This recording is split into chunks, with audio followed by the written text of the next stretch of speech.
All right, everybody, we're back on Inside the Jackal's Head right here on PSN Radio and SoFlo Radio, of course.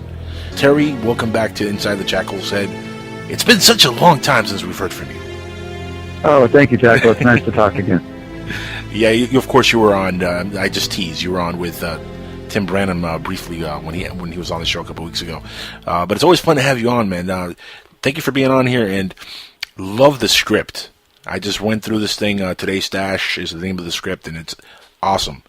Tell us a little bit about the script, man. Tell us about how you got involved with this project.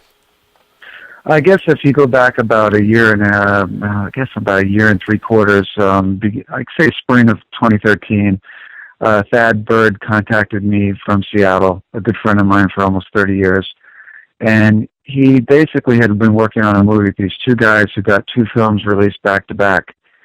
And, all of us independent micro-budget horror filmmakers are always trying to figure out a way to get our movies made. And he talked to these two guys, and he said, how did you guys get these two movies released?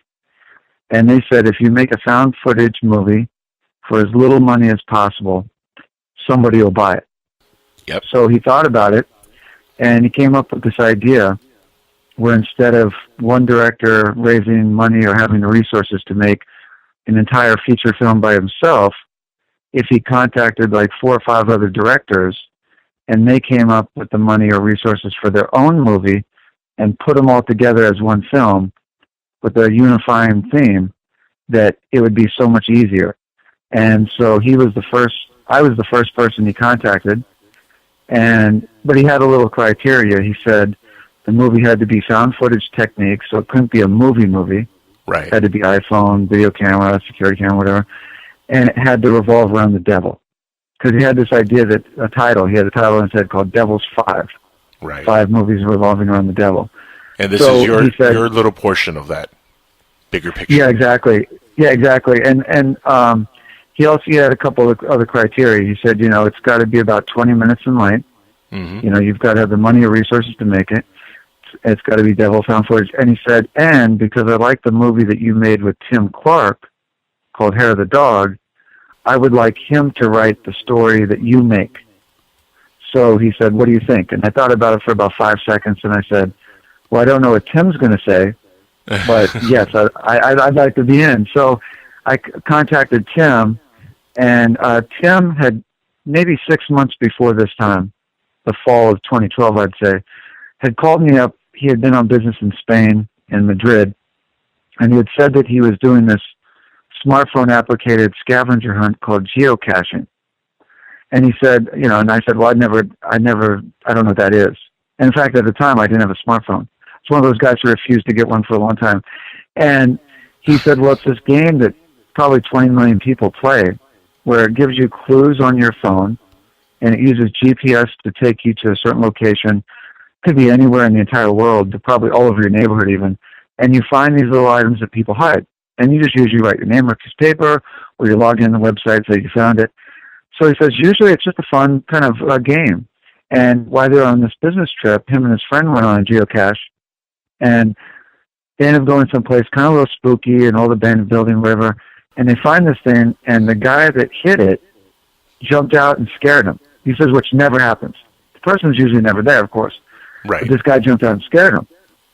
So he said to me, I think there's a story there. Not necessarily what happened to him, but using a phone as a device to tell a scary story. So I thought about it. And I remember that day when I was talking to him, I was thinking to myself, I was like, that is a great idea, but who would be behind it? And so as I thought about it a little bit, I remember thinking I got this image with the devil. If the devil was controlling this and using it on a mass scale, that would be really creepy. And I got this one scene in my mind. I told Tim about it, loved it. I actually told Thad about it, and that was before Thad came up with this idea for this movie. So flash forward, like I said, 6 months, Thad asked me to do this film, devil-related, found footage. So I called Tim up, and I said, Tim, what do you think? And Tim at first wanted to use one of maybe his other story ideas, because he's written a bunch of other scripts that, are ready to go but not made. And all of them I didn't think would relate to what Thad said with devil. And so I said to him, what about the idea you told me about 6 months ago about the geocache? And he goes, yes. So, there was no story completely figured out. Right. Tim came up with that. So what you read in the script, Tim wrote that. And he came up with that. And, when he did the first version well of the script, written. It's really well written. Yeah, it's really good. Thank you. Tim's got that really nice style. He's very witty. He usually tries to inject humor. Did you find any of it humorous at all, even though it's pretty serious? Yeah, no, there was a couple parts, especially early in the beginning when they're all celebrating because of, they hit their goal in the church. I don't want to give too much away, but there's a couple parts in there that were pretty amusing. But I really like the characterization early on, the way it builds up to what happens at the end. Like I told you in private, I mean, this could be fleshed out into a movie by itself. That's how good this is. I mean, I know it's part of a bigger picture, and I'm dying to see how this fits into like whatever else they're building for this movie. But this could be an entire film on its own. It's really well written. Oh, thank you. And Tim and I had, of course, as well as Thad, had seen some of those other anthology films that have been made found footage like VHS, and obviously the sequel VHS 2, and you have a couple other ones like that. And though we liked certain stories in those films, we thought that maybe the weakest part was what we call the connecting device, what connects all the movies together. And, I mean, the fact is there were other movies that used VHS tapes before VHS to tell that same story. So that kind of already been done. I mean, it's kind of hard to be new. Everything's kind of been done, but I guess it's the way you go about it. But so when we came up with this one, Thad's original idea was kind of similar actually to VHS. It was about, having these DVDs that you find these stories, and it was kind of the one thing I always had a problem with, and we're kind of maybe jumping away from Stash, but we're talking about Devil's Five. One of my problems I had with most of these movies was from a conceptual idea, they were really small. If you look at the idea of VHS, this house with these tapes, and I just never thought that it opened up the conceptual idea of being bigger. And, usually because you don't have money, you think you can't do that. And I thought maybe we could try to break that. So I came up with an idea instead. I don't want to give too much away, where we start off the movie with this car chase, and this guy's in this black BMW, and we're watching it from a dashboard cam of a cop car, and there's this high pursuits at night, the road's going real fast. There ends up being a roadblock. So, because, with found footage, you always have to have a motivated shot. Well, where's that camera shooting? In my case, it was a dashboard of one cop car, and then we have a dashboard of another cop car, the one that sets the roadblock and the one that's pursuing the car.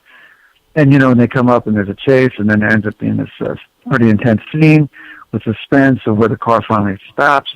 I guess I shouldn't say too much more, but you find out the guy in the car is carrying something that relates with the whole rest of the movie.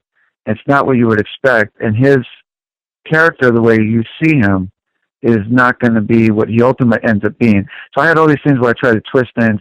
When I told the Thad, he's like, oh my God, that just opens up everything. And I tried to just make it bigger, even though, truthfully, we didn't know how much money we'd have, but I thought, let's kind of go for this thing. And I'm a fan of, Jim Cameron, so I try to get like a little bit the action interjected with the horror and stuff. So, I mean, I'm not Jim Cameron, but I try to inject that kind of a style at times, Well, if you're going to look up to anybody, that's a pretty good person to look up to. I mean, pretty damn good work in his resume. This is an interesting project. When are you going to start shooting this thing? Well, Stash has already been shot. It's already been shot. Okay. Movie. Yeah, we were the first film. We started, like I said, the spring of 2013 is when Thad approached me. It took us a little while to find the other directors. I mean, there's no list out there that says, here, pick this guy. So we had to find guys that could, one, want to work with the situation we were in, where there wasn't money set. They'd have to bring their own stuff on the table or raise it through Indiegogo or Kickstarter or whatever. Right. Or if they were independently wealthy. So we had to do a little of a search on that. And that actually led to, we had a friend of mine named Brian Weiss, who's no longer with us, actually. He passed away in March. But Brian was working on Amazing Spider-Man 2. Oh, wow. And while he was in New York, he was an amazing stuntman, producer, director. And while he was in New York shooting Spider-Man 2, we had breakfast, and he said, what are you doing? I mentioned Devil's Five. Told him a little about the wraparound idea. He said, I want in. I want to direct one of them. And he lived in Dallas. So he said, how about you? And at the time, we actually didn't know what story he could take, because we were talking to Patrick Ray in Kansas about possibly doing a film. There are a couple of the directors. Patrick ultimately couldn't do it because he's directing another film. But so I said to him, well, I don't know movies available, but I said there's the wraparound. And at the time, I was going to direct Stash and the wraparound. So what ended up happening was Brian said, but I said to Brian, I said, if you want to come on, I'll give up the wraparound to you. So he said, that'd be cool. If you wrote it, I direct it. Fortunately, he had cancer for like the last 5 years, and in March he passed away. So, oh my, that's terrible. Yeah, it really sucked. Great guy, loved him as a friend. Never got the chance to actually work with Brian. I mean, back in '04, I ended up getting hired to direct a movie called Waterfalls, which was going to be a huge film for me personally.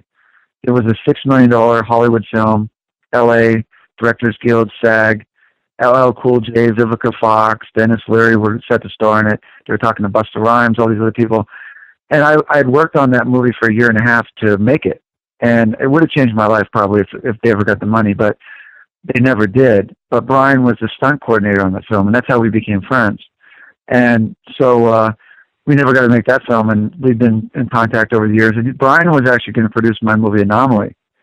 And unfortunately now that's not going to happen, but hopefully the film will happen, but Brian won't be a part of it. But, so that sucks. So then we had to get someone else to direct a wraparound and all that stuff. But anyway, so Stash went first. So how many projects how many have been shot already for the movie?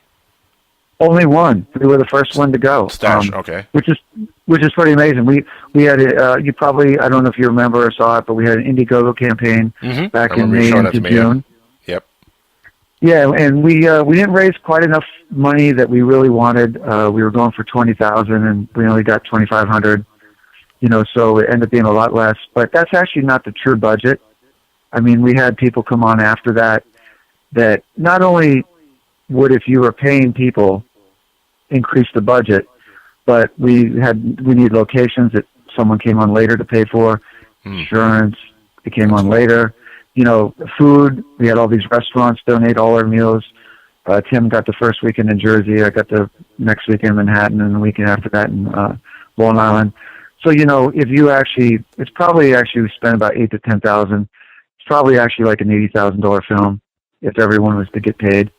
So that gives you a little idea. But to me, that never equates to how good a movie is. I mean, honestly, you could have $250 million. It could be a piece of crap. So it really doesn't. The money doesn't ever equate to anything other than how you make a movie, No, I completely agree. I mean, one of my favorite movies of all time is the movie Kids. Remember that movie? Yes. And I mean, that was done in a shoestring budget. I mean, it's a great movie. Clerks is another one, done for, I don't know how many, few $1,000s. And Kevin Smith, yeah, great movie. That was excellent. Yeah, so we shot Stash in July, and now we're in post-production on it. And I believe Thad is doing his film in November. I think George Brianca's, his Indiegogo campaign is actually right now. They just opened up last week. I think he's shooting about the end of October, November. And I think Edwin Figueroa, who is my director of photography, is shooting, I think, in December. And then the wraparound is going to be in February. And Thad was originally going to take the reins from Brian, but has since asked me to direct it because he said, since I wrote it and I'm closer to it, he wants to produce it and I'm going to direct it. So car chases, hospitals, police stations, it's got all kinds of crazy stuff. So that's cool. Yes, all four directors are actually going to work on that. I'm going to direct it, Thad and George are going to produce it, and Edwin's going to shoot it. That's going to be awesome. And, I mean, are we going to see this straight to video? How are you guys going to release the film once it's finished? Well, it's a hard question to answer, obviously, before we get to that point, but we're going to try to do everything. I mean, the ultimate goal is to have it everywhere in every medium possible, VOD, pay-per-view, Blu-ray, DVD, pay channels, Cablevision, Showtime, HBO, Netflix, I'll tell you, all that stuff. If it's really good and original, I mean, would you think of maybe a theatrical release? Because found footage movies do really well in theaters now.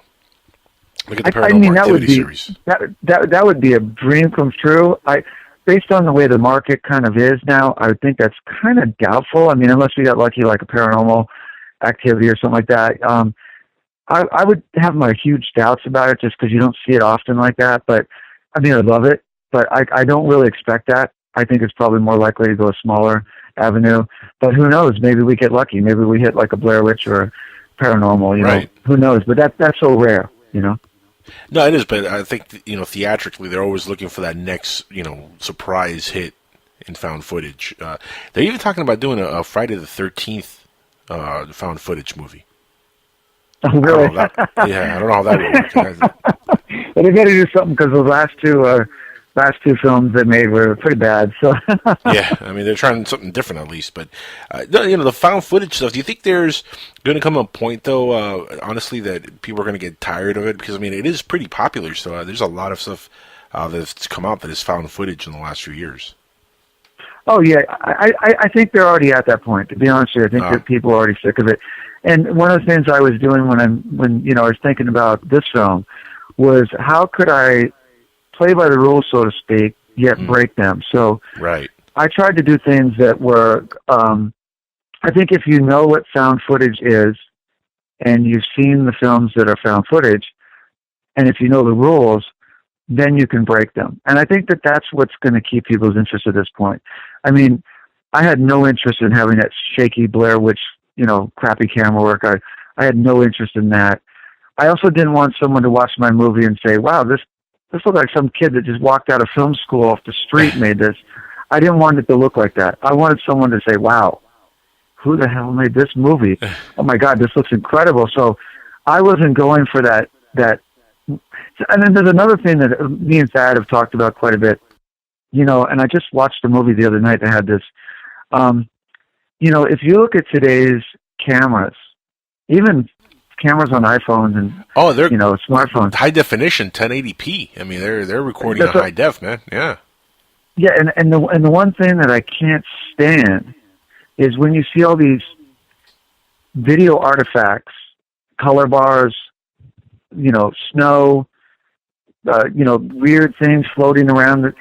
Honestly, you do not see that. You take your camera out right now and film something, and you tell me if your camera is going to do it. And no one edits on VHS anymore, so you're not going to see those color bars. Everyone's got digital editing. The computer does not put that on. So when I see that in VHS, when I see that in VHS2, when I see it in Oliver Stone's Son movie, Greystone Park, when I see it in the movie I just watched the other night, Devil Incarnate, that is inaccurate. It doesn't look like that. So to me, it's such a false move by the directors, and honestly, it's stupid. If you make that kind of a choice as a director, if you make that kind of, because when me and my friend Frank, were watching Devil Incarnate the other night, and it started being color bars and stuff, I'm like, come on, stop that crap. Now, was that said in like today, or was that said like 10 years ago, 15 years? Because I mean, it depends also on the time era that the footage is from. Oh, yeah, I agree with you. It was set today. Oh, okay.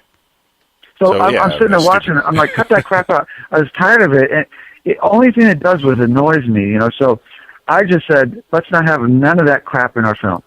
No snow, color. Get that crap out because it's not real. And me and Frank were even saying, if you had a camera that created that kind of crap on your picture, don't you think you might say, there's something wrong with my camera. I better go get this fixed because it's creating this crappy imagery. So I just think that's such a stupid move on the directors and filmmakers that use it. You know what I mean? I wonder why, especially in like big budget movies, I wonder why nobody's brought that up. Because that is such an excellent point to make. I mean, you really do get clear video now with a lot of these smartphones. And it's not just like this year this is starting. I mean, I had a great smartphone that had high definition 2 years ago, 3 years ago. So there's no exexcuses anymore, really. Well, what I think it is I think that... They think the audience is stupid. That's what it is. I think that... I actually... Well, they might think that, but I think the audience is actually smart. I agree. I agree. But I think they think the audience is dumb. But I don't think the audience is dumb either. So yeah, and it's a foolish mistake on the filmmakers. I mean, because look what I was saying while I'm watching. I'm like, what is this crap? It's not like that. So I think that the filmmakers are not visionary enough, and they don't have the balls to go outside the box and think on their own. They're just kind of copying, especially when something worked. And they think that this is kind of a formula for success. So they're just playing by the rules, and that's the problem we have with all of Hollywood, really. Everyone's trying to do the same thing, especially if it's, successful. So I think that's a real problem, I think, in the whole climate of filmmaking today, is that, Yeah. back in the 70s especially, you had these guys doing things unique and different. Everybody just kind of rolling with it's like, I hate to say it, but, you see people that want to copy each other. So, and I hate to say it, but I think even things like social media, with Facebook, Twitter. Twitter, what is Twitter? You're following people. You don't have a lot of leader. You don't have people leading. No one wants to be ahead and lead the pack. They want to be behind someone else. So, I love all the social media way, especially it can expose people to your work and films and music, etc. And that's very important. But don't be the same as everybody else. Think outside the box. So that's what I was thinking. I'm like, I'm not going to do that crap. I mean, that's not the way it is. So right off the bat, I was against that stuff. And plus, I'm a journalist. So I review a lot of movies, and I see all these films, and there's a lot of found footage crap that I get, and I see how bad it is. I'm like, I'm not going to do that. So it kind of gives me a little bit of advantage, too, because I see a lot of the stuff that's out there. As a filmmaker, I mean, you get frustrated, I'm sure, when you see, these mistakes happen when you're watching a movie. I mean, even as a moviegoer, when I see, as a moviegoer myself, when I see something like that, and I pick up on that kind of stuff also, by the way, but, like the Blair Witch stuff, I mean, the campaign they had for that movie, where they actually were saying the actors were really dead and this and that, and they weren't actors, they had that whole BS campaign, like it was real found footage. And then you go on like IMDb or some movie website, and you see the actors are alive and they're actors, and you're like, why you gotta lie, man? Like, just... It's pointless. But, it's stuff like that that kind of, like, irks me, man. I mean, how frustrated is that for you? Yeah, in terms of Blair Witch, it is very frustrating. And I guess I was kind of, I don't know if the right word is fortunate or not, but when that movie came out, I was writing reviews for fearsmag.com. I was their main DVD reviewer. We're talking about 1999. Yep. Mm-hmm. So because we were a pretty well-known internet publication, we would get advanced screenings. So Blair Witch came out in the summer of '99. I think it was July. We saw that at an advanced screening in March. We'd heard Sundance, that it was it made all the big stink in Sundance and all that. So we got this advanced screening in Manhattan, and I went with a couple guys from Fears Mag. There was only probably 10 of us in the room. We watched Blair Witch. So at the time we saw it, the marketing campaign wasn't really in place. So we just saw the movie straight. Right. And I remember as I was watching it, and we got to the end, I really liked the setup. I thought it had a great setup. It had me interested, all the people talking in the town, this and that. Then all of a sudden we get out in the woods and the stuff starts happening, all the shaky cam and all that. By the end of the movie, I was actually waiting for something to really happen. I thought there should be some point, like, you should see something. And that's right. That's probably my biggest complaint with found footage movies is because the Blair Witch actually never showed you anything. I mean, it didn't. They showed the kid in the corner of the room and all that stuff. But since they showed you nothing, I think that all these other films, I just watched this Bigfoot one about a month ago, where I think it was called Chasing a Legend or something like that. And as I'm watching for 10 minutes into it, I'm like, they're not going to show you anything in this movie. I bet you they never show you the Bigfoot. And they don't. No problem. So that's the other, that's the thing with found footage is they just don't, they figure, less is more. So let's not give them anything. And I think you've got to give the audience, Shyamalan at times had problems with that, where you really wanted something to happen, whether it was the end of The Village or, Signs or whatever. There's always something you really wanted a little bit more at the very end. And I think he kind of sometimes didn't deliver that. But when we were doing Devils 5, we said, let's deliver the goods. Let's make sure that people don't say, well, wait a second, they never gave us anything. We're gonna give you something. I don't know how big or, based on our situation, but we're going to give you something for sure. We're not going to you're not walking away scratching your head, wondering what the heck that all meant. You know what I mean? Right. Now, your portion of what I read in status here, that's going to be like, 25, 27 minutes, we said, in the actual film. What's the running time of the entire movie, Devils 5? Do you know what's it going to be yet, or? Well, I would guess, and I've read all the scripts, I would guess that they're all probably going to end up around 20 minutes, 25 minutes each. And if you times that by 5, you've got basically a 100-minute movie. So, the wraparound, which I wrote, like I said, it's kind of a strange division of time because it's not a whole film straight. You've got probably an 8-minute beginning, 2.5 between 1 and 2, 2.5 between 2 and 3, 2.5 between 3 and 4, and then probably another 8 minutes at the end. So it ends up being about 23, 25 minutes. So that's about all the entire length. I think Edwin's actually might be the shortest one. George's might be the longest one. So it kind of evens out. But what I will tell you, what's really great about Devil's 5 is that they all bring something very different to the table. They're not similar. Even though they're about the devil, right. Some of them get really violent. Some of them have nudity, sex. Other ones are more subdued. I mean, it's really got a... And the one thing I think that's really cool about them as well is at some point all of them have a dose of humor. And I think that's important too. I'm not saying that they're funny, because I don't think that they're not something you'll laugh at, but you might laugh with at times. And it's in terms of suspense and tension, sometimes you might need that to have the audience give a little breather before they go back into the darkness. No, I got you. Now, the devil in the series or in all these movies is going to be the same devil, like same character throughout the whole thing. Will we see the demon at all at any point, or the devil at all at any point, and will he look the same? Will we see him in multiple pictures? How are you guys addressing that? Well, you're definitely going to see the devil in different forms within all the different movies, and then there will be one unifying devil that kind of connects it all.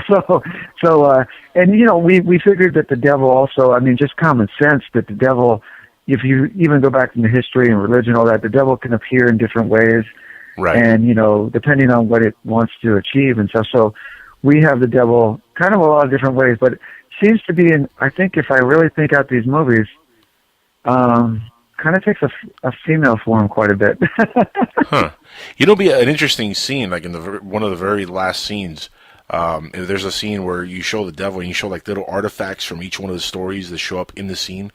Just little things so we could really connect it, like in a visual sense, Oh, yeah. Well, the other thing that we're trying to do, too, that I think is really cool is we're actually going to, I don't know if I should let too much out of the bag, but we're actually going to have some of the we love spoilers here, so go ahead. We love spoilers. I don't want to give too much, but you might see some of the characters cross into the wraparound, which I don't see. You're going to see, I think you're even going to see the filmmakers appear within the wraparound. So the guys making these movies were actually going to be in it. So we're really trying to make it not... See, one of the problems I have with a lot of these anthology films is it looks like 5 guys that made a movie, or 4 guys, or 3 guys, and they couldn't do anything with the movie. And so, let's just put these together. They have no relation, no connection. These are going to be threaded together. That's cool. I don't know if you were familiar with the movie Go. Have you seen that movie? Oh, yes.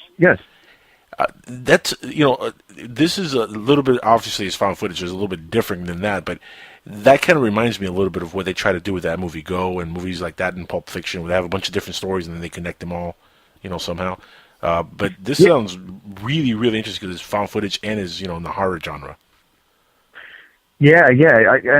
I like when they can cross that stuff over, and even if it's not a found footage movie, one of my favorite directors to do that in movies, not found footage or anthologies, is Tom Twyker from Germany. I mean, if you look at Run Lola Run, or Winter Sleepers, or Princess and the Warrior, he's always got these unrelated characters that cross paths, and they seem at first like there's no reason or rhyme why it happens.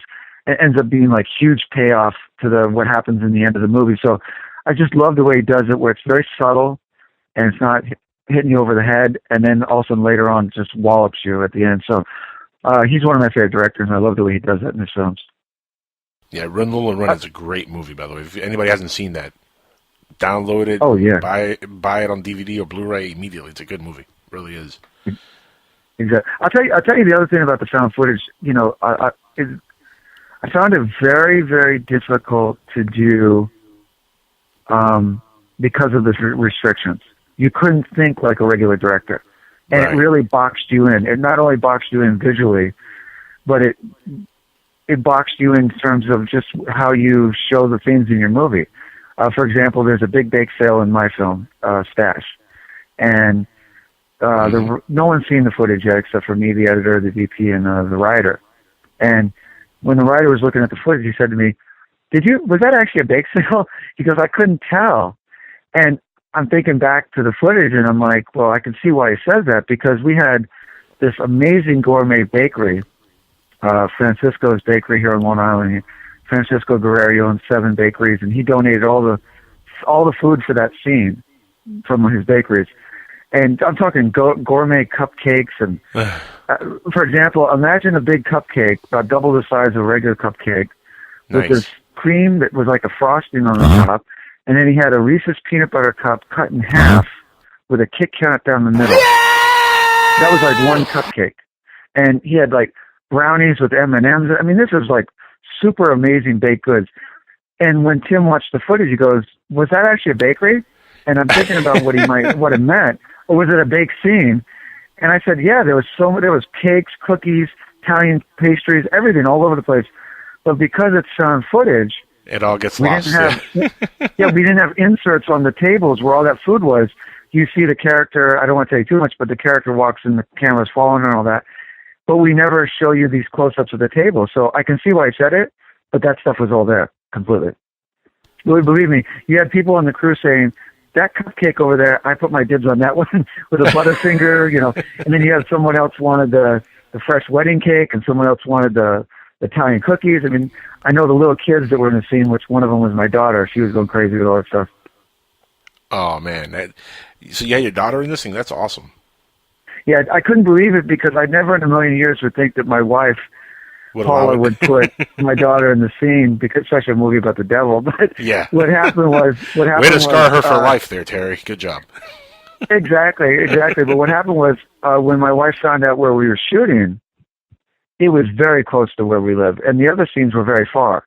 I mean, we were in New Jersey the first weekend, in Califon, in the middle of the woods in central Jersey.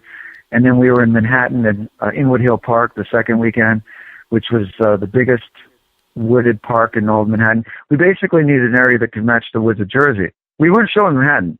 We didn't want to show any of Manhattan. But we needed woods, and I was trying to find somewhere close to where a lot of the actors and crew were, which were mostly from the city and New Jersey and Westchester and stuff. So we decided to shoot in New York City, which is not easy, but we did it. No and then the last cheap weekend. Either. No, but I'll tell you what, we really got lucky. I mean, we didn't have the right money for this movie. There's no doubt about it. $2,500 was not enough. But the way we were able to pull off the film was a lot of people helped us. And not only was it places that gave us food for dinner for 15 to 30, 40 people a shoot, but we also had a director of photography friends lent us equipment for extremely low amount of money. I'm talking so cheap it was insane. A friend of mine, Richard Kern, who was not only an actor in the movie, but he gave us quite a bit of money, and he also gave us his van to use to carry the equipment the last 2 weekends. Because the first weekend we actually spent about $500 on our U-Haul. If you're talking about $2,500 budget, you shoot 3 weekends. That's $1,500. We couldn't afford it. So I was talking to him, and I'm like, we got to get a van. I mean, we can't afford this. And he was like, well, what size? And I told him, and he goes, how about you use my van? I said, well, we also need a generator to power the lights. He goes, I got a generator too. So Rick, Richard, whatever you want to call him, I know he goes by both. He was a lifesaver on this film. I mean, he did so much for us. I mean, it was crazy. He even put like gas in his car while we drove there, filled it up when we needed it. I mean, it was just insane because we were really just getting barely by, and we needed insurance at one point, or we couldn't have shot at any of the locations. And I went to Rick, and I said, Rick, I know your boss wanted to come in on the investment when he missed the Indiegogo. And then Rick said, you know what, I think I want in. He'll do it. So Rick came in, gave us the money for insurance. So it was just really amazing that he did that. And there were other things, too. You had a makeup artist that drove from Pennsylvania, Sarah Cruz. She came to every shoot from Pennsylvania and did our regular makeup for all actors. Is that amazing? That's amazing. That's a labor of love. I mean, they're doing it for the love of the project, not even, anything else. That's awesome. Exactly. And they all have a piece of the pie, so to speak. Right. When the movie does, and if and when it makes money, but there's no guarantee what that'll be. So exactly. everyone's rolling the dice with me, and I gotta love that because the one thing I was gonna say is about making a movie is that when I was doing it 2 months ago, it's really weird because a movie is not physical. You can't touch it. It's invisible. You can't grab your hands around it. So it's something that's like this force that you think you have a control of it, but you honestly don't. I mean, you've got a vision, especially found footage. I mean, that's even less control because, you're talking in a regular movie, you've got these scenes that probably take shots between, 20 seconds and a minute. Here we have these 1.5 to 3.5 minute takes where the camera's following people and showing people go up things and do all this stuff. And you're just waiting, and the camera's not usually, moving, or if it is, it's on someone's iPhone or the video camera. Well, how many smartphones did you guys use on this one, by the way? Well, my particular episode, we didn't use, the only time we used smartphones were some of the congregation of the church who were filming, the stuff in the church. And then mostly it was her own video camera. So she's carrying around a video camera. Okay. And you can make that look like it's a smartphone, kind of. Well, I wanted it to look amazing. I said, I don't give a crap. I don't give a crap if it's not realistically looking like the camera we had, where you're seeing her use. I want it to look sensational. So we shot with a red camera. I mean, you're talking 4K resolution, almost as good as 35 millimeter film. I said, you know what? I said, screw that crappy, junk. Let's make it look amazing. So, because, like I said, you asked me if people are tired of it. I think they already are. So instead of doing that, you know what's funny though? In about 3 years, smartphones are going to have red camera capabilities. I'm pretty sure the way technology is jumping forward so quick. When the movie's done in a few years, you're going to be right on schedule with what's going on in modern technology on the phones. Exactly. And one of the other things I did too to kind of combat that shaky camera junk is I said, because I know the rules so well, I said, you know what? I want Steadicam in this movie. Not every shot, but I wanted some Steadicam, especially when she goes out and starts looking for the stashes. And some people were said to me like, well, that's not accurate. And I said, I don't give a crap. I want it to look good. So, I had an end goal, a reason why I want it to be fluid. And it's truthfully not super fluid like some Steadicam. It's a little bit rough at times. But it's not like a cinematic. It's not like a cinematic shot. It's it's cinematic-esque, but it doesn't go all the way like they look like a cinematic movie. Yeah. Exactly, and it's not used the whole time. We only used it one night out of. We shot 5 days. This movie was shot in 5 days. Technically, I would call it more 4 1/4 because we lost 3/4 of a night to a thunderstorm where we had to stop. But one of the nights was Steadicam, so. I think it's still going to look really good, and the rest of the stuff, I was going for a great look instead of a crappy look. That was my goal. I hope you achieved it, man. I'm dying to see this thing. Yeah, and the other thing I guess my point I was talking about with the invisible film, you can't touch it and all that, is the one thing I have to really say about this movie was that there's so many people that influence the end product, especially a found footage movie. And because, they obviously there's a script, and I'm following that script and trying to visualize the script. Right. But when you've got these long takes, so much of it is on what the actors are doing. And then you've got, your camera operator that's recording what they're doing. And obviously the production design from my production designer and, costume designer and such. But, I thought a lot of the stuff that the actors did were stuff that we didn't talk about. And I don't mean lines, but I mean just body movement, expressions, things they add. That's actually a question I have for you. I mean, how do you exactly direct an actor when it comes to like found footage? You just tell them, hey, just relax and be yourself. Is there a certain technique that you tell them, you have to act a certain way? Because the way the actors act in found footage movies is very different from a regular movie, a cinematic movie. Yeah, I guess obviously we had a script and we were trying to go closely to that in terms of dialogue and such. So no room for improvisation, no room for improving from the actors then? I would say there's some, especially what they do with their bodies and stuff, because you can't mark out every second of what an actor, you can't give an actor that much to think about. You want to try to make it as real as possible for them and give them a little room for creating themselves. So I would say that we blocked the scene, we went through the scene, we talked about it. But some of the stuff, happens live with what they're thinking and doing. And then you're also seeing things as you go. And based on what you see, you may make changes based on that, or they may make changes. So it's kind of like a evolving, progressive thing. It's kind of a live thing. Then you also have your director of photography that's seeing stuff, and he's adding stuff. He sees the actor struggling, or maybe she doesn't hit her mark, or maybe it's not that she's missing her mark. Maybe he sees something different in the camera that needs to change. So what's really great for me was I had all these people that were really great thinkers, and they really came with this stuff to the table, even if it was just on that day. And, you got to love that because it adds so much to the film. And you can't take all the credit. I mean, there's just too many people. And I guess the bottom line is if you get the right people and they think along those same lines, then the movie will turn out good, especially a found footage movie. Yeah, no kidding. I'm dying to see this thing. So when is the next phase of filming beginning? Well, for me, I'm in the editing phase now, and I'm way ahead of everybody else. So what I'm actually doing right now was I gave everyone not everyone, but I gave my editor like 3 or 4 weeks where I didn't contact him, because on my shoot, believe it or not, my editor, Robert, came to every one of our shoots, which is very rare, and that was really great because not only did he see what we were shooting, but we were able to talk technically in terms of later on the color correction, maybe what he needs to do with the picture to change it, to match it. Because there is a couple of visual effects that we have to add.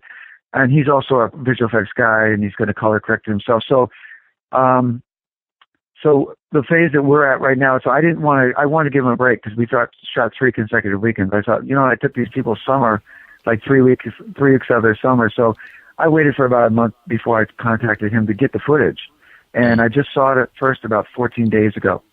And I watched all of the footage, and it was weird because, when you shoot with a red camera, the sound is not recording on the same device. Right. So we had a separate sound mixer there. On one day, our sound guy was actually not there because he thought his wife went into labor. It ended up being false contractions, but he was not there. So we actually have no sound for a whole day, so we had to go do that in the studio. But anyway, so when I was watching all this footage, I was watching it silent. It was really cool, but I know all the words. I know I was there. I know the script in and inside out. But it was pretty cool. So to answer your question, I'm in the logging phase, so I'm actually logging every shot. Gotcha. Every take, every shot, what's good, what's bad. Then I'll come with a plan to Robert, and me and Robert will put the film together. I was originally just going to have him do like a rough edit, but he's so busy with other work and stuff, I guess I shouldn't have expected that. So, and I'm kind of a hands-on director, so I guess together we'll go in and I'll come up with a plan. And it'll be based on Tim's script. I mean, we're doing the same thing. It's just the shots and what takes we'll use, and we'll go in there. But I will say that after watching all the footage, I felt that there was 2 things we needed to pick up. And we haven't shot that yet, but we're gonna do something for the end that I felt we needed. It's a continuation of what we already have, and I felt that when we were out in the woods for the night scenes, I felt that we needed some more transitional shots. No actors are needed for that, so me and the DP will just go out and we'll shoot some shots as if it was her video camera recording. Oh, that's cool. So, and that, you could do that pretty quickly. You don't need most of the cast there, also, right? Just no, I'd say for transitional shots, it'll just be in the DP, and then I'd say for the ending that we'll have we'll just need our actress in the scene, which our main actress, Moog, Pale, our special makeup effects artist, I don't know if we'd need a regular makeup artist. I guess if she wants to come, or I think our special makeup effects could do a DP, probably my AD, because he's really great with the equipment with Edwin. And we had a lot of equipment, and then the production designer should be there to make the props in the scene and stuff. And then I think Rick is actually going to set it up. We're going to shoot it probably in the next 2 or 3 weeks, and then after that we'll have all the footage. But that's not unusual that you pick up scenes on any movie. You figure out what you need. But something's missing, and you figure 4.25 days shooting, that's not much time. So, because I originally thought we were going to shoot 7 days, and we actually finished 2 days early. But I think if we had the 7, I think we'd have got everything. But there were factors that made me have to kind of finish when I did, because everybody starts booking other gigs. The actors was going out of the country for a while, so we just did the best we could, and that also made it very intense and pretty pressurized during the shoot. I should tell you stories about the shoot like itself, how crazy that was, but I don't know if you want to hear that. I'm surprised you guys shut down when there was a thunderstorm. I would have put that in the script somewhere and shot with a thunderstorm. That could be pretty scary in one of these films. You know, think like the storm going on in the background. Well, I definitely could see that, but then the only problem would be to try to match it continuity-wise, where you're shooting the next night or next day or next weekend. Or, you know, because we were shooting weekends, so, you know, we shot the 12th and 13th of July in New Jersey, then Manhattan on the 19th and the 26th and 27th in Melville, Long Island. But the thing I was going to say about the thunderstorm was that was our second night. So you're talking July 13th. We had shot the night before till about 4 o'clock in the morning. And we were out in the woods with, you know, ticks and spiders and mosquitoes. It was in the middle of July, so it was very hot and sweaty. And, you know, when you shoot all night in those conditions, it wears you down. And most people, we didn't have the money to put people in a hotel. So people either had to have somewhere in New Jersey to stay, or they had to go all the way back home. So you're talking about a lot of the people had to go back to Manhattan, which is about 2 hours away. Some people were farther than that. So I actually stayed with my wife's uncle, and the production designer came with me as well. But that was still like a 2 hour drive south. So you're talking 4 o'clock in the morning. We're going to bed at 6 o'clock in the morning. And then we had to turn around and come back the next night. And, you know, that was a Sunday night, and people had to go to work the next morning. Some of them at like 4 o'clock in the morning, 6 o'clock in the morning. Here we are shooting. So I knew that the shoot had to be shorter. But what happened was, it was, we started shooting on that night about, I guess we started shooting when it was still daylight. We did some pickup shots, transitional shots during the day. Then we started going to some of our night transitional shots. And then we had this one kind of creepy shot, which I don't want to tell you too much about. And as we were doing that, my editor, Robert, came over and he showed me his smartphone. He goes, "Take a look at this." And he showed me his phone. It was a map of the East Coast, and it was a Doppler radar. And you saw this massive red storm coming from Pennsylvania. Here we are in central Jersey. And I said, "When is that supposed to get here?" And he said about 11 o'clock. So at that point, it was about 9 o'clock. So it was like 2 hours. And we definitely had way more to do than that, than 2 hours. So I said, "All right, keep me posted on that." So we start shooting. And I remember Edwin, my DP, before we'd even started, when it stayed daylight, the guy was really on his feet. I give Edwin a lot of credit. The guy, thank God he was my DP on this film, because he was really a godsend. The guy knows equipment. He's really knows how to run a crew. When we were first setting up on Sunday night, he made this like makeshift tent out of bungee cords and tarps. Oh wow! And he said to me, He goes, what are you going to do if it rains? Because it's supposed to rain tonight. And I said, "I don't know. We'll have to call it as it happens." So he made this thing, thank God, thinking ahead. So here we are going down the woods. Now, by the way, where I'm talking about, this was 17 acres of wooded land. We had to go through like this grassy field, through a gated horse paddock, through another gate that led to another horse paddock, and then I think there was actually a third paddock. So we were basically like through a bunch of gated fences, and then you go out into the woods. So here we are. I'd call it the southern part of the property that we're shooting on, or maybe actually the western part. And he shows me this thing. About an hour goes by, we're shooting, and we have generators out there, all this equipment, probably about $200,000 or $300,000 worth of equipment, all kinds of big lights, whole bunch of generators, all this equipment, right? So, which doesn't move itself very quickly. You know, we had a crew of about, I guess there was about 15 or 20 of us there. And what happened was, an hour passes, and then the editor comes over and he goes, the makeup artist, Sarah, her boyfriend, called and told her that this storm was knocking trees down in Pennsylvania. Wow. So he said, "That's what's coming." I'm like, "Oh, man." So I'm getting nervous. You almost saw the devil for real.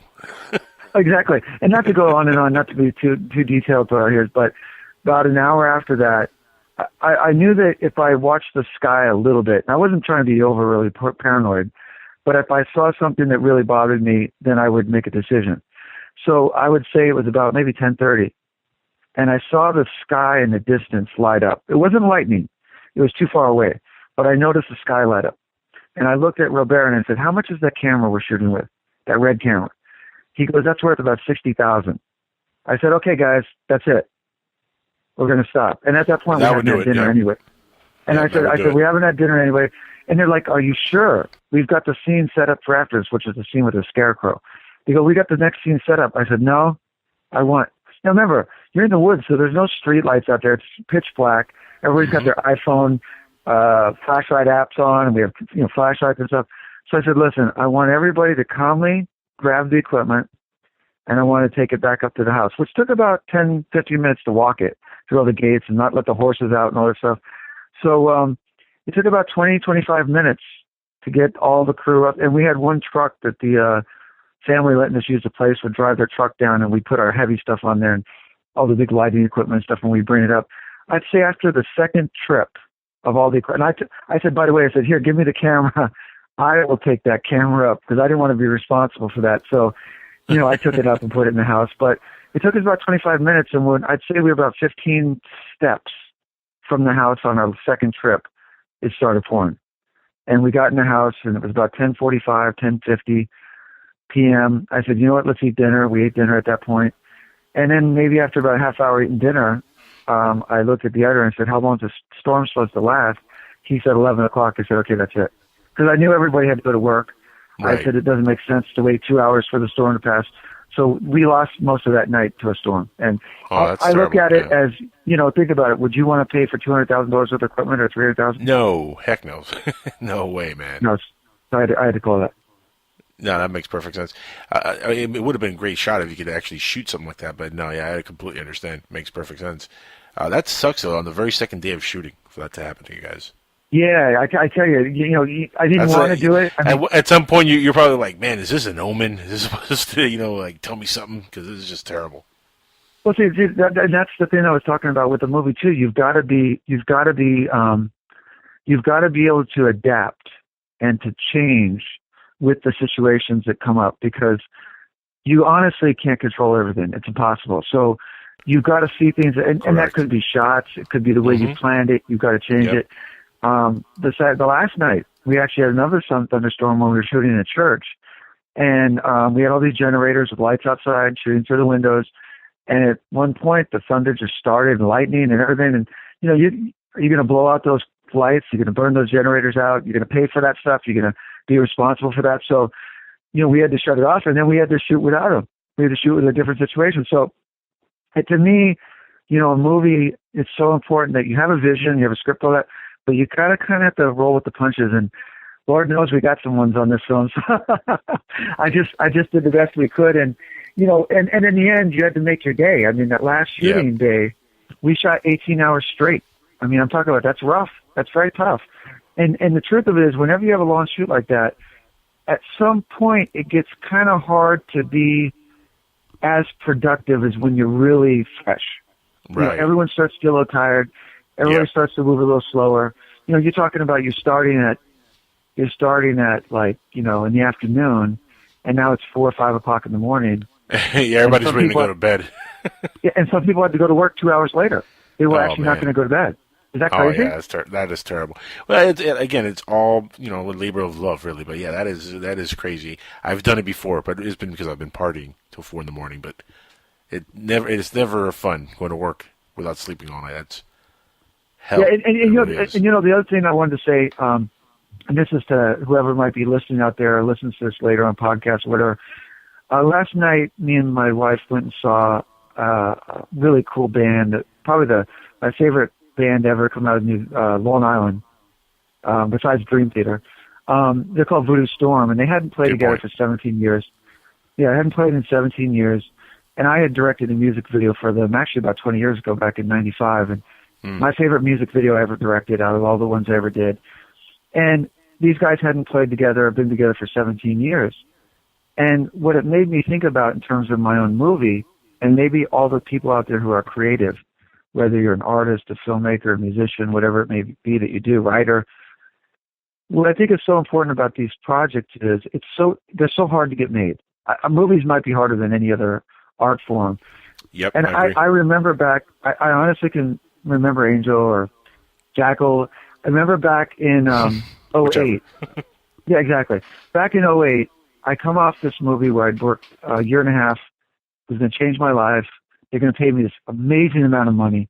way more than I make at my regular job, and it never gets made. Then I started trying to get financing for my movie Anomaly.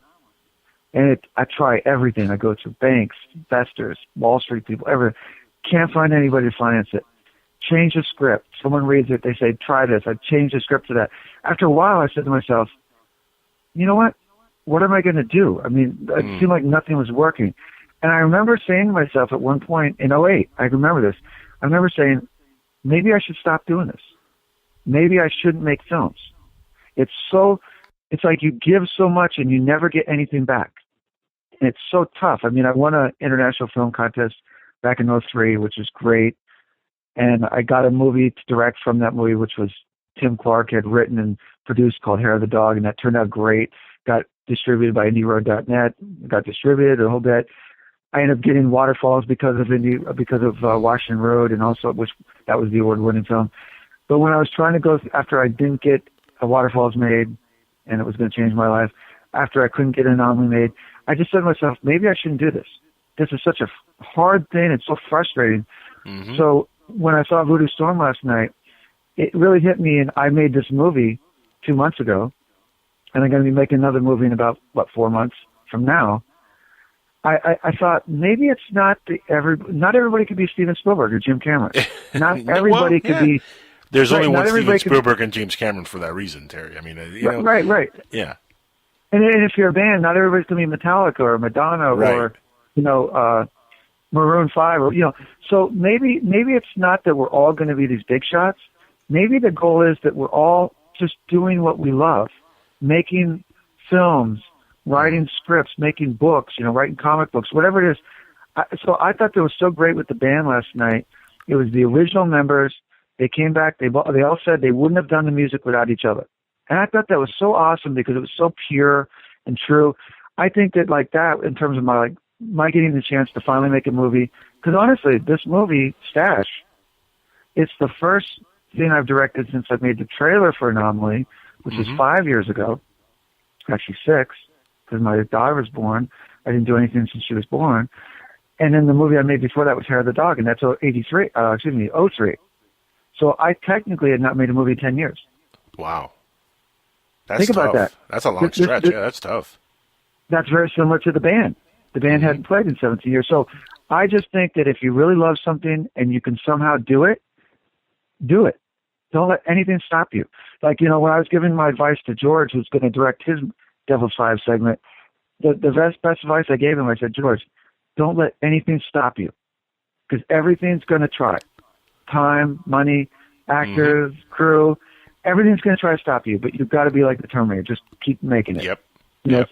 Don't do that. I just think that if anyone out there is listening, if you've got anything you like to do, try to do it somehow, because that's what, making movies makes me happy. I think the band last night, they were happy to play together again. They were happy to make music for people. It made me happy to listen to it. So I just think that that's probably the key to all this, is that you somehow can do what you like, even if you're not a big shot. You know what I mean? Yeah, you know what? And I enjoy actually when directors make more, close to home projects, when their movies are something that they develop, a script that they put together. It feels more personal. Especially like directors like Kevin Smith is a good example, because almost every movie he's ever done has been something that he created. It's his own universe. It's his own ideas and stuff like that. I think that's really what you need to, be successful in filmmaking these days, is to have your own vision and just, like you said, don't give up. That's the worst thing filmmakers do, is when they give up on their dream and just go get a regular job and they stop, making movies, because you never know when your hit could be, when that script that you write could be the big one that launches your career, or that movie you direct to launch your career. You really don't know, but 10-year gap is a long time to go between making movies, though. I mean, how odd was it getting back on, to the swing of things after a 10-year gap like that? Well, the first thing I would say is that the 10 years between films, maybe not when I was working on a film like Waterfalls, but when I wasn't working on a film, in a lot of ways inside, it made me miserable. I mean, I don't mean all the time. I can Obviously, imagine. my family. This is your passion, Oh, it burns in me so deep, and it's such a big part of my who I am. Mm-hmm. So for me, it made me very unhappy. I mean, you could be making all the money in the world, which I don't, obviously, but you could be doing a regular job, you could have a family, and you could still be miserable. If you're a creative person and you want to do something, it bothers you. And I know it bothered me a lot. I was very frustrated. I was very unhappy in many ways. I mean, you could still have moments where you're happy, but the truth is I was killing me. And, the fact that I could go out and do it again was great. Was it easy? No. It's always hard. It's really hard. It's harder than any job you could, because like I said, it doesn't exist. Right. There's no, when you say Faith Daniels and Minister Malcolm, these characters that are in my movie, those aren't real people. Right. Those places you see in my movies, they don't exist. So, you're creating worlds. In some ways, the writer and the director are kind of like gods. I don't mean that in an egotistical way, but we're creating like these lives. You're creating, universe.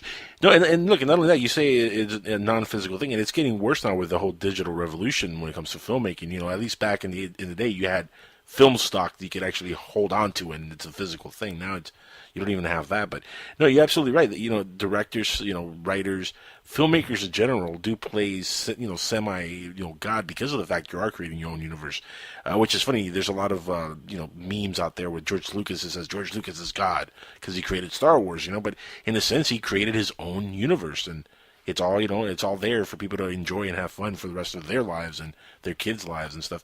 And that's what you're doing as well. So in a sense, you're absolutely right, and there's no ego involved. I completely get where you're coming from with that. Yeah, and to answer the rest of your question, like how did I do it after being so long away? It's really weird when I put the credits on the Internet Movie Database, IMDb on the Internet. It actually at first when I put my name as the director, and of course it connects to any other films you might have made. Right. It said, "Are you sure this is the right person? Because this guy hasn't made a movie in 10 years." And so it actually was going to reject it at first, but eventually took it. When you could prove that you were part of it. But yeah, for me, of course, I thought a lot about films. I had so much time to prepare for this movie because Stash had been written. It took a while for Tim to write Stash because he was busy doing other things and such. But when he finally finished the first draft, it was actually last December. I think it was like the 10th of December. Yep. So and we shot July. So we had like 6 months with the script. And, there were some changes to the script. We changed the ending. We had this thing that I think is very pivotal. And it's a moment in the film. I don't want to say anything about it because I don't want to give it away. But, so I did things in my head to prepare to do the film. And of course I have so many years that I've been directing that I could draw off of, and I knew it inside out, and I had good people I was working with. So that made it easier, but it changed, and, we made modifications as we went, but, it was not easy, but I was pretty much ready for it. And I think I'm very adaptable, and I try to just, get the work done, et cetera. So, and I treat people with respect. So, but by the way, going to that scene, it could be my favorite moment that I've ever had as a director on any film in my almost 30 years of making films. I mean, it's this moment that's unlike any other in the whole film. It's actually a funny scene, and I was laughing so hard when we did it. And my DP, Edwin, is very business. I'm talking about my DP was so businesslike, and I looked over at him, and he was on the floor laughing. And I'll tell you, when I went to work like the day or two after, I was in my car driving, and I was still laughing. I had like tears in my eyes. I was laughing because I know it worked, and it's going to be so unexpected when you see it in the film. So I think it's probably going to be the moment that singled out the most out of the whole film, and it's not what it's about. The movie's pretty tense and scary. So don't give too much away. I want the audience to see this and be surprised. So let's not get too deep into the spoilers. But I'm dying to see this finished and put together. It's going to be a while though before we get the final movie though, people. So you got to wait a little longer for this thing to come out. When you have it ready though, you have to, I'm sure, go crazy with the social media and all the kind of stuff. But how are you guys going to handle that? The post, finishing the film and selling all that stuff. Do you have a department working on that now, or is this already are there contracts on the table for you guys? How's that working out? Well, I would say that we don't have anything on the table as of yet, but I do think we're going to try to reach out to distributors to see if we can get interest. I think we might do that when we have a few more of the films shot, actually, because I think then it'll be more of a real thing. It's not that it's unreal, but you've only got one movie so far. So I think that there's no one that's we don't have an agent or someone representing us yet. But I think that you got 5 main people behind the film. Tim Clark, the writer of Stash. You got Thad Bird, the executive producer and director, star of his episode, Devil You Know. George Bianca is doing Don't Say These Words, and Edwin Fedora is doing Choke. So I think between the 5 of us, we're going to use all our contacts imaginable. We're going to go to everyone we can. We'll hopefully find someone that will represent us. If they don't, then we'll represent the movie ourselves. But we're going to, we're spread out, and we're going to try to get everything we can. I mean, we're going to try to do the same story that everyone else does, and hopefully we can be successful at it. But I do think we're going to have a movie that's going to speak to people and give them more than they usually get for the found footage stuff, especially. And hopefully they'll laugh and they'll be scared and a little grossed out as well. Yeah, no, Devil's Five has sounded really cool since I first heard of it, a while back with Thad and you. And, reading the script was just, really, really enlightening because now I kind of know where you guys are going with this, and it really sounds phenomenally well put together. Are you guys thinking about, maybe throwing this in, let's say, some film festivals or anything like that? Because, I mean, this kind of movie I think would clean up at a film festival. Or definitely. Very well. Yeah, definitely, especially since there's so many films that get they get a platform to dive off, so to speak, whether it be Sundance with Blair Witch or, any one of those. So I would say without question, we want to hit as many as we can. The only problem will be is that, our film is, self-financed or financed through campaigns. So it'll probably come down to how much money do we have, because a lot of them you have to pay to get in. So, a lot of them will try to get in. The bigger ones, it might be tougher, but we'll try our best to get to everyone possible. And if we can develop a word of mouth and start to get like a little bit of a following, that will also help in our quest for that. So, definitely, we're not leaving anything on the table. We don't want this to sit around anywhere. We want to go out and be in the entire world, Yeah, please don't let this set in development hell after you shot the first one already. This is too good to leave on the table like that. Are you guys going to put together any more Kickstarter accounts for any of the other pieces that you're going to film? Well, I know that George right now has his going on Indiegogo, so if any of you guys want to go check out his campaign, which I would highly encourage, you can put together a really cool video where he talks about what he's trying to do and about his project. If you go to Indiegogo.com, it's Don't Say These Words. Just look up in the search button in the top right corner. You can go down there and donate, become part of the film, so to speak. He has different perks, different things you can get back based on your involvement, similar to what I did. And he got a really good start. I mean, he had like $500 in the second day. I was like, geez, how'd you get so quick ahead of me? So, but you know what? I love that because it just means our film as a whole will be better. So I don't look at that in a jealous way or anything like that. I hope he gets $100,000 to just make our movie better. So I'm all about helping my film brothers, so to speak, on this movie. So, and I know they've helped me. So, I mean, I think that's also something in filmmaking in general. Why should anyone be competitive with each other? I mean, the fact is it's so hard to do it. Why not try to help each other? I mean, I recently struck up a little bit of a friendship with a director named Dante Tomaselli, who made about 5 films that went out in the market, like Desecration and Torture Chamber and Satan's Playground, a bunch of other movies. And we've been talking a little bit, and he's making music CDs besides making his own films. I mean, he scores and writes and directs his own movies. But now he's got these Halloween-themed CDs with music and sound effects and ghosts and goblins and stuff. So I've been reviewing his CDs. He ended up seeing the trailer for my movie Anomaly, and I was actually trying to tell him to look at Stash, like the picture from Stash.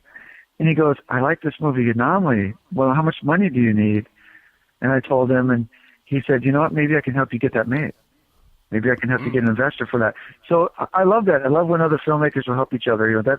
I think there's no reason why they shouldn't. You know what I mean? Oh, I completely agree. I was part of a project back in 2005, a little movie they shot here called Motel, which was shot for I think it was $180,000 or $200,000. It was, relatively low budget, but, big budget compared to some other independent movies. And I'll tell you what, most of that money went to the sets, building the props, everything that they needed to do for the film. And everybody else was, there because they just want to be a part of it, and they all, believed in the project, and they all came together. The worst thing that happened, though, the movie fell apart after it was already finished and shot and edited and everything, and it was a squabbling issue between the producers and the director, and they ended up just shelving the movie. And it's a really good little movie. That's one thing that I hate when that happens to films like this. Like I said, I hope this does not happen in your movie, because to come together like that, have everybody pitch in the way they have, it's really special. It really is. Yeah, and I'm really enjoying it, and the situation you just spoke of actually is one of the movies in Devil's Five. Oh, no. Edwin's episode, Edwin's episode Choke involves a producer and director that are having a problem amongst each other, and it causes one of them to do something to hurt the other one, to get back the other one, and you have something comes along that involves, of course, the devil. And I don't want to give too much away from his story because that's not my place to say, but his gets a little bit nasty and crazy too. So yeah, that's very real, and obviously we know about that kind of stuff, and we've involved it in one of our stories with this movie. Yeah, the producer involved in the motel story with what happened there was the devil, I think, man, because that dude was just flipping nuts. I mean, what he did was bananas. Not going to get into it, but it was really messed up stuff. I'm actually working on a documentary myself that I'm putting together for next year, and I'm using a website because Indiegogo is great. I've been on their website and navigated it. It's a really cool website. But have you heard of GoFundMe.com? GoFundMe. I think I might have saw that when I was looking at all the campaign type places to use, and I think I might have saw that. I went with Indiegogo because I just felt comfortable with that. My AD, Michael Fells, was comfortable with it. We were kind of working together on the campaign slightly. So that's why I chose mine. But how do you like it? Is it working for you? Well, I've been researching all the different platforms like this, or Kickstarter, Indiegogo, and to be honest, I mean, this one looks like it's probably the best one out of all of them. Another one, main perk that Indiegogo has is even if you don't meet your threshold of what you're asking for, you still get to keep the money that you do raise. Which Kickstarter doesn't do that. If you don't make it, they don't give you a penny. That was my reason why I chose Indiegogo, because we needed the money no matter what.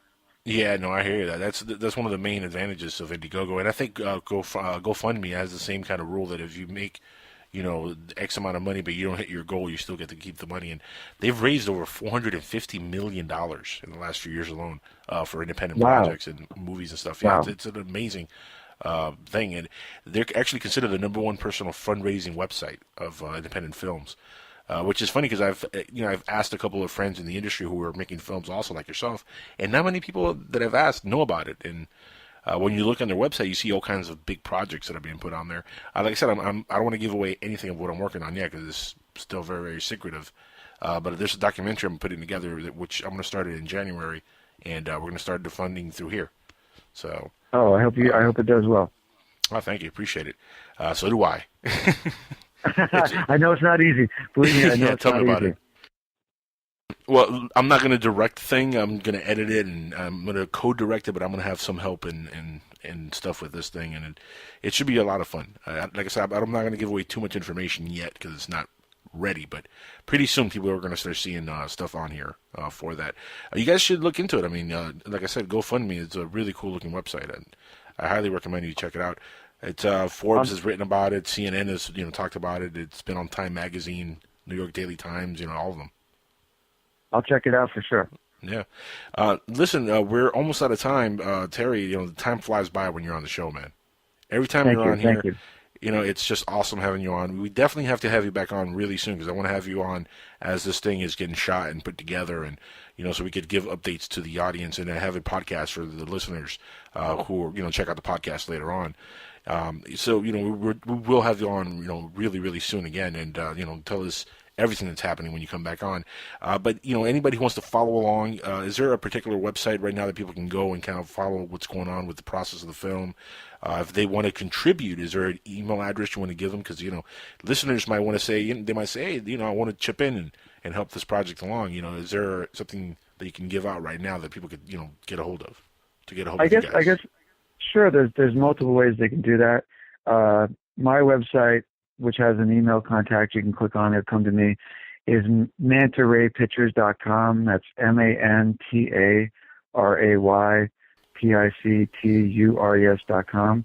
Mm-hmm. From my site, you can connect to our Facebook page, which is Devils 5 movie. So that's just, facebook.com/DEVILS, no apostrophe, and the number 5 movie. That's where we are on Facebook. You can also go on Twitter. You can either go to Terry Wickham, I believe it's just Terry Wickham, or the better one probably for this movie actually would be Stash the Movie at Twitter.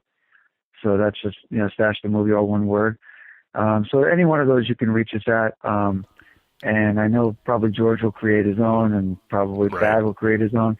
But we're all together on the Facebook page, but we'll probably all have our own Twitters.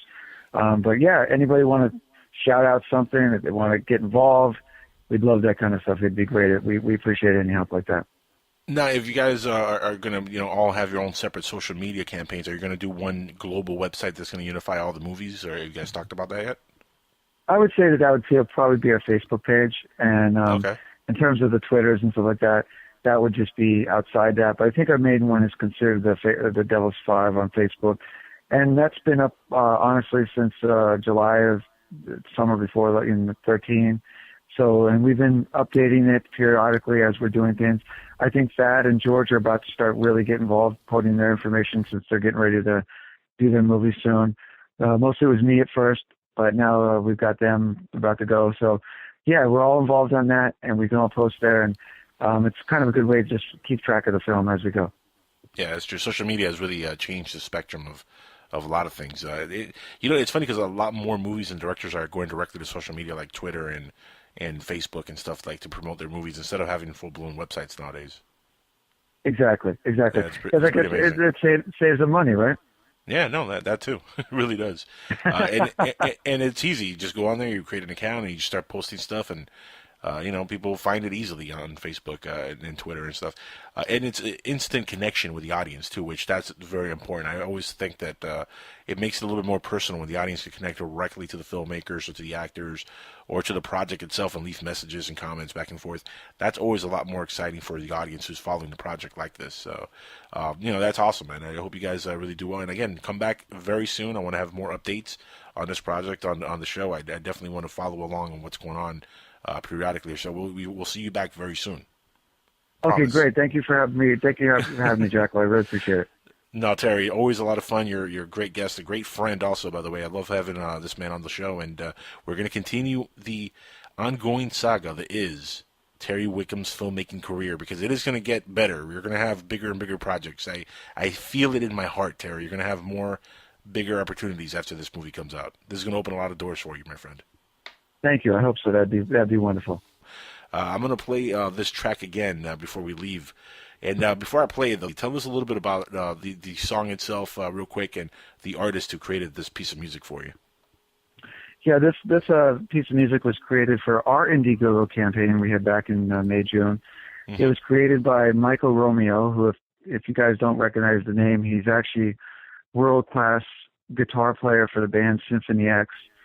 None of the music reflects his guitar playing, because Mike's interest outside of playing guitar is actually film composing. So Mike had worked with me on my film Hair of the Dog back in '03, me and Tim's film, and he created original music for that, as well as licensing one of the songs from Symphony X, Kina Terrace.